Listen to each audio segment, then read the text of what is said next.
the daily recaps. It's Woo! Monday. We're going to do this. Rain or shine. Muscle spasms or no. Yeah, Week 4.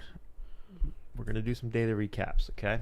Keep them, nice and sweet and short, but interesting for the audience. Yeah. So, Miguel, I want you to run this one. It's 4th week. Done enough of these. Technically, this is the 10th daily recap, not counting the live streams. So, For Shizzle. you tell me, what's going on in the dojo for you? What's going on? Yeah. Well, we're working on a game. Fixing bugs. Yeah, yesterday we did a live stream. Yep. Fix some bugs. Did Fix you some end bugs. up looking at the last bug on your own today at all? No. Okay, put Totally forgot to do that. I'll put it in my reminders.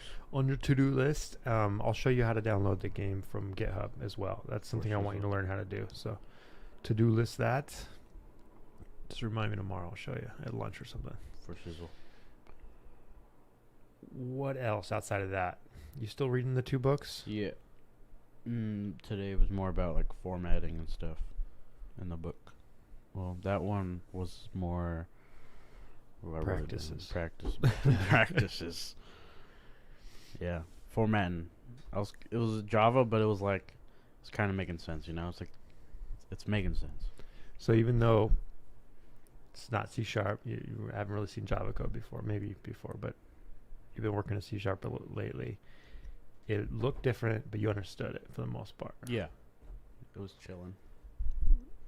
Nice. So what about formatting matters? Did they say anything about bad formatting versus good formatting? Got you.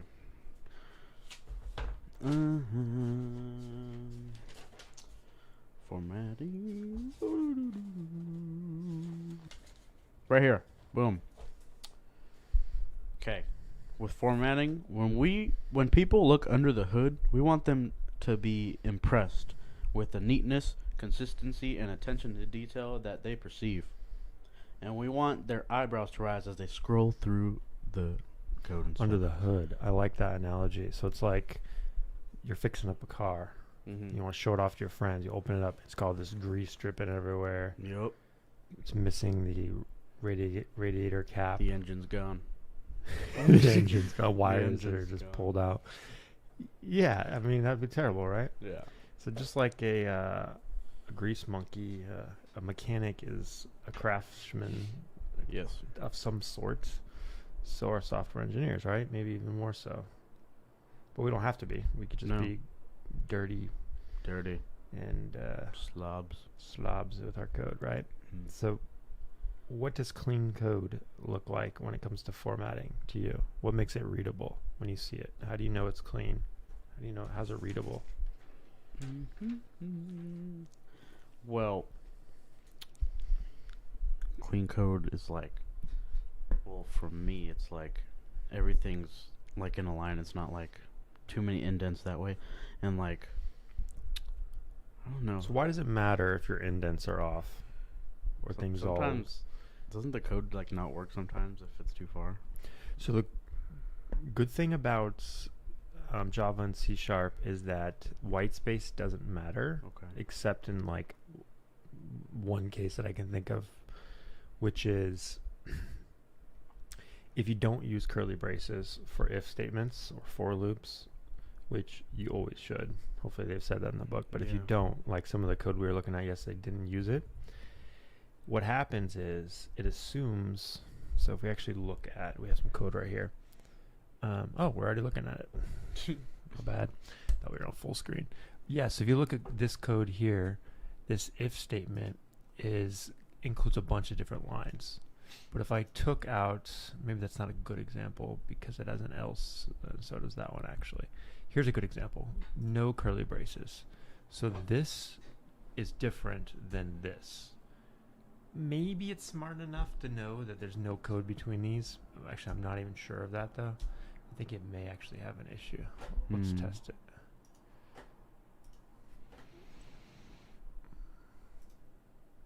Oops.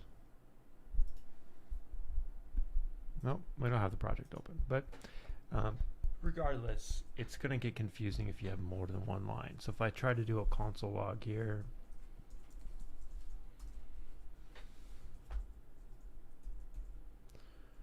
All right. So if this is true, what line is going to execute? The debug log, the velocity.y plus equals line, or both? Probably just the first one, the debug.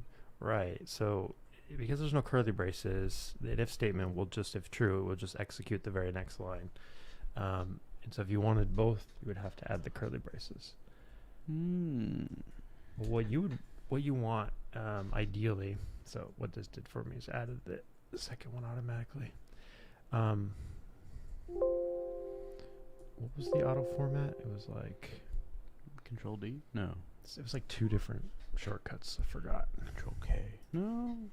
Let's fix it manually. But why do these?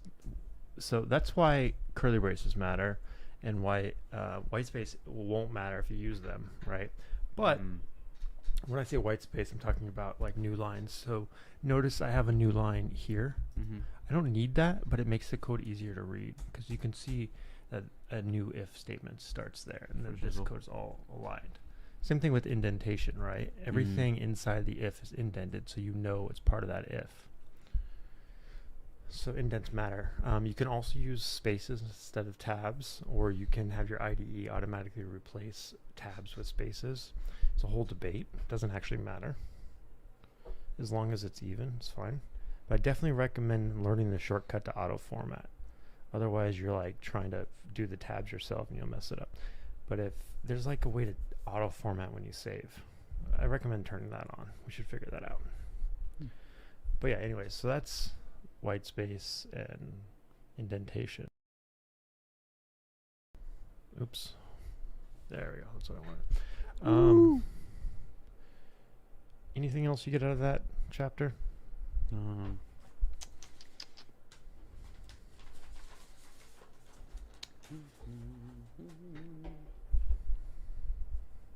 It's just like all code is written left to right, top to bottom.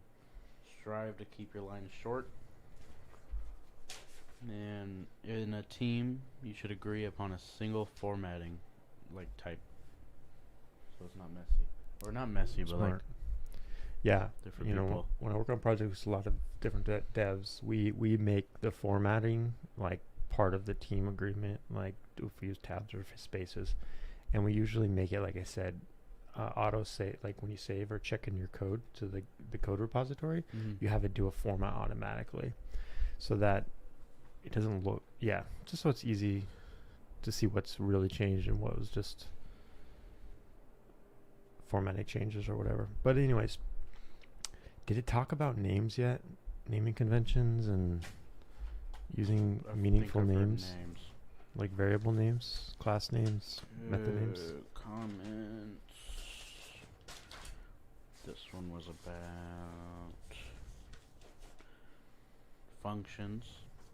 Did they talk about function names? Meaningful names. Meaningful names? Chapter 2. Yeah. You already forgot it, huh? I know, I knew I had it in here. Okay. I just forgot what chapter. Yeah, we might have talked about it on the past stream too. Yeah. But no, so that's like one of the big things about clean code to me is does the name tell you what it's actually doing? Like the move character method that we have and that code we're just looking at, like that might do more than move the character. And so in that case, we probably need to split it. Maybe the like apply gravity should be its own function, for example. But it's important for the longevity of the code base, you know, keeping it clean to take care of stuff like that. So if you see something that needs to be split into another function to make it easier to understand what it actually does, do that. If you need to rename something, rename it. Cool. What about game development? Tell me about the latest tutorial. Well, today, particles and effects and music. And music. Wow, and that's a lot. Crazy stuff. Crazy stuff. So I want you to, once you start that next, what do you call it, block, project, unit, we'll share it so that we can show it on the streams. But yeah, I'm looking forward to see some of the later projects. It's pretty cool. Music's playing, jumping over traffic cones. When you get hit, you go boom. Nice. Huge cloud of smoke. Do you feel like there's any major piece of game development that you haven't touched on yet? Even if just barely touched on it, but like, is there something in like sound? But now you've touched on sound. Is there something else that you just haven't gotten to yet at all? Probably like interacting with items or something like that. Like interacting with other things in the game world, not just like one set character piece. Oh, interesting. So like you've had games where if an item hits you, you die or it dies or something, right? But what do you mean? Like when you like pick something up, like swinging a sword? Like it gives you like swinging a sword. Yeah, that'd be really cool. I've actually wanted to know how to kind of do that too. I mean, that's pretty like peep. Seeing the sword on the table, picking it up, swinging it. Why don't we make that a goal? I'm down. Before the end of this dojo, I want you to have a demo sword where you can just swing samurai, like slash and stab or something. Like two different moves. Wouldn't that be sick? That would be sick. All right. Make a ninja game. Maybe we even add that to Pseudo Paradox. That's one of the missions. You gotta pick up a sword and kill a past version of yourself. Placed in Tokyo, right? You're in future Tokyo. Okay. Then you go back to back when it was like samurai time. You gotta pick up a sword, but then you throw a phone at them and they're like, and then you go back to the future, and it's even more future because they found phones back then. Crazy. Ooh, butterfly effect. I like it. Yeah, there's so many things we could do time travel related. For real. Story-driven stuff could be really cool. Cool. Well, I definitely want to make some progress on Pseudo Paradox in our next stream. We just kind of looked at bugs in the last stream, but we got to think about what's the next feature. So maybe swinging a sword just to add it. We added jump just to add it. We didn't really need it. But this is just kind of our testing project. But at some point, I want to make a playable game out of it too. Mm-hmm. For now, we're just messing around. But like, think about different, like you said, interactions. Think about different puzzles you could do with interactions. So I mentioned killing your past self with a sword, which would be cool to figure out how to do combat, which I think is so hard. Yeah. Because you have to have like the thing you're hitting act accordingly. Like if it's just a box, then maybe it gets smacked around the room. But if it's like another player, do we have to get into like AI? Does it block? Or if it's just ragdolls, does it just take a hit? What does that look like? Like it gets really complex fast. It sounds pretty hard. At the very least, what we could probably do is have like an animation for die. Yeah, I have one of those in my game. Yeah, I have like 3 of them. Nice. Yeah, they're block. They're like block character deaths, so they just fall over. Yeah, we don't need anything too crazy. We can just like stub out the different features. Like, okay, player needs to be able to change his animation when he gets hit. So for now, we'll just play the death animation or whatever. But later, you'd want maybe more like actual defensive movements and natural movements when fighting and stuff. But you don't really want to build all of that for a prototype unless that's the thing you're really trying to show off, like combat. Mm-hmm. Then maybe like if it's a sword fighting simulation, maybe you spend a lot of time on that. But for us, it's probably more of a puzzle game. So like if one of the missions was to kill your past self, you probably wouldn't spend much time on combat. You would just, whack, die, Yeah. Stuff to think about. But I do want to start thinking about things you can publish as like a portfolio. So something that shows all the things you've been learning and something you can go back and reference to. You can look at your old code and say, oh, that's how I added particle effects, Oh, yes. That's how I did it. So maybe we'll get you a GitHub repo. You publish there. Maybe a website like a blogger or something. Get you on MySpace. Tumblr. See if Tom's still around. Oh, yeah. Yeah. Well, you said you already published some stuff as part of a tutorial to Unity's WebGL platform, right? Yeah, in order to like pass the course, I had to. Nice. They made me post. That's really good. And one of them, like, I was so confused because they just made me color a block and post it. Really? It was a spinning block. I had to make the block spin. They just wanted to show you probably WebGL or just no, the it was publishing platform. Like Unit 2. What was it? It was like Unit 2 and the last one. Yeah. Yeah, it was funny though. Yeah, well, publishing is a whole nother thing, right? Because if you want it to run on mobile platforms, you need a whole new interface, right? Probably. Touchscreen controls and stuff, and you have to add iOS's payment library if you want to add in-app purchases. And, like there's specific things you have to do for other platforms. WebGL, there's some limitations. Like some features might not work. I don't know what they are these days. It seems to have a lot of the features that you would expect, but there might be some things you just can't do. Or like if you make your game expecting a hard drive, for example, and then you make a web game, there's no hard drive. So it's like you have to think about your platform when it comes to certain things, like how to access data and save stuff. So we should talk about publishing at some point. If you can think of a small enough game to do in like a week or two, we can do that towards the end of the dojo. I'm not very creative when it comes to stuff, to be honest. I was thinking I think of so much stuff. The problem is, can you keep it small enough, right? Yes. So what I like to do for like test projects and stuff and like teaching is like games that already exist kind of, and just like replicate them. But even the mobile games I try to replicate, other than like the Floppy Bird one, maybe they take a while. So you need something so basic that you can do it in like 2 weeks. So one time I did a educational series, and I did a brick breaker game. Do you know that the one where you have a paddle at the bottom and a ball's bouncing? Yes. And then it bounces off the top bricks to break the bricks to get through. Very simple game, right? So think of something like that. Like super simple. Like even Tetris would probably be too complicated. Or like if you want to do it in just a few days, maybe like tic-tac-toe. Because what that will teach you is how to build something from the ground up. So you probably don't want to like spend too much time if it's just tic-tac-toe, because it's boring. No one's going to play it. Yeah. But if you had something maybe a little more fun than that you could do in that amount of time. Truth or Dare app. Truth or Dare? Yep. So tell me when friends download it. Do stupid stuff. So would you like fill the content with truths and dares? How would you do that? Just put all your time into just making random truth or dares, right? Put it into an app.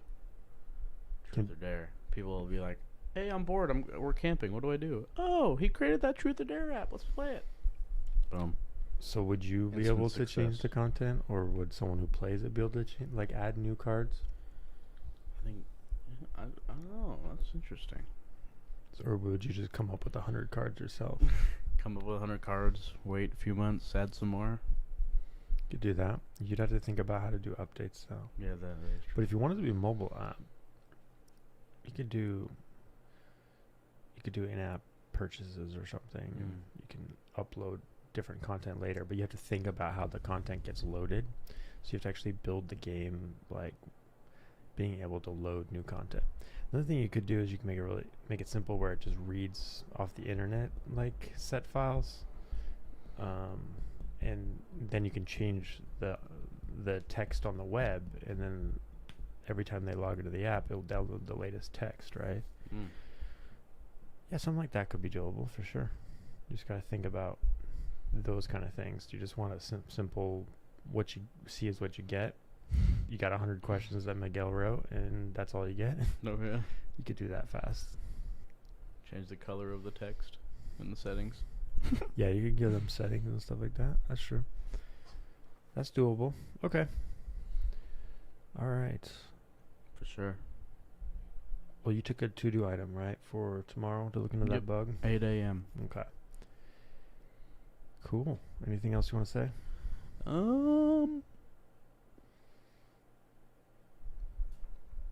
I have like so many game ideas. Crazy. Are you still filling out your game ideas, Doc? I keep forgetting. Get it on your phone. They're always in my head though. You gotta write them down. No, otherwise you'll forget them. Yeah. I probably forgot more ideas than I've ever written down, so you gotta write them down. For shizzle. Cool. All right. With that said, peace. Yeah. With that, wait, hold on. With that said, sign off. With that said, you know what? With that said, Play them out. use pronounceable names in your next code. Yep. Boom. Boom.